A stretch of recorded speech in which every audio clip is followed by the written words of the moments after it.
The days where you need to spend well over $150 for a high-performing paddle are long behind us. Today, we'll be taking a look at the two best elongated thermoform paddles under $100.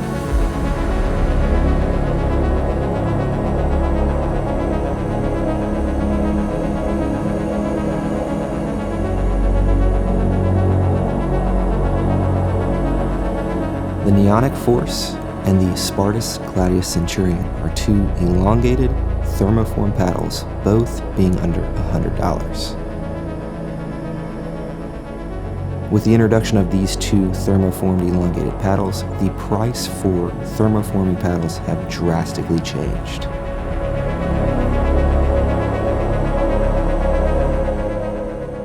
The Neonic Force and the Spartus Gladius Centurion share the exact same specs.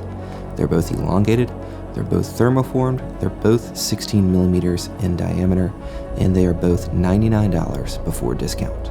Today we're going to be comparing these two paddles to see what the differences are in performance and which of these two would be better suited for which types of players.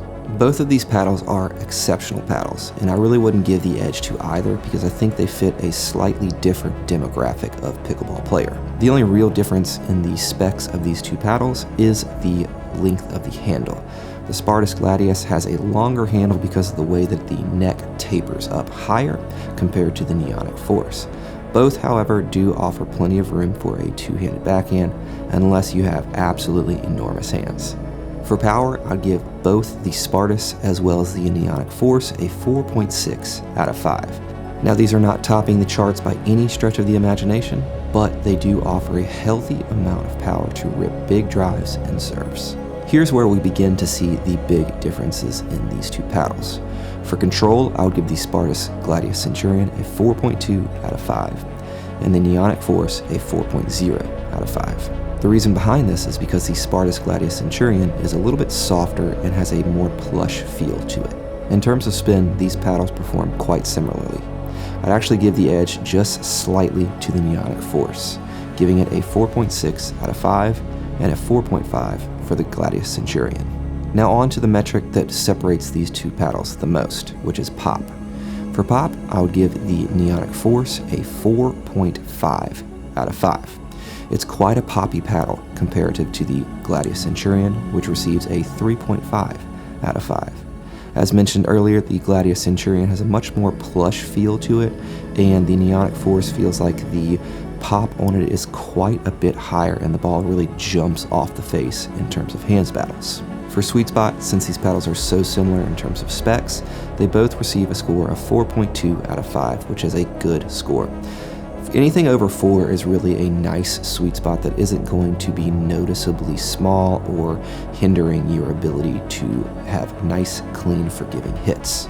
And lastly, in terms of value, it's no surprise both of these paddles receive a 5 out of 5 because they set a new price standard for the market. Having an elongated thermoform paddle under $100 was something that was completely unheard of before the drop of both of these paddles. Really setting a new standard for the pickleball market has been something that has been a breath of fresh air from both of these companies, and I really do applaud both of them. If I were to recommend these paddles for a specific player, I would recommend the Spartus Gladius Centurion for a player who's looking for a powerful elongated paddle that is a little bit softer and does a decent job of control. If you're someone who wants a powerful thermoform paddle that has quite a bit of pop that is under $100, the Neonic Force is perfect for you. So these two paddles really are exceptional, and it is nice that they do differ in terms of their performance. If you'd like to purchase these paddles, you can utilize my promo code listed right here to save you a little bit of money at checkout and bring these even lower in price. Until the next review, I'm Lewis with Pickleball Pursuit, and I'll see you soon.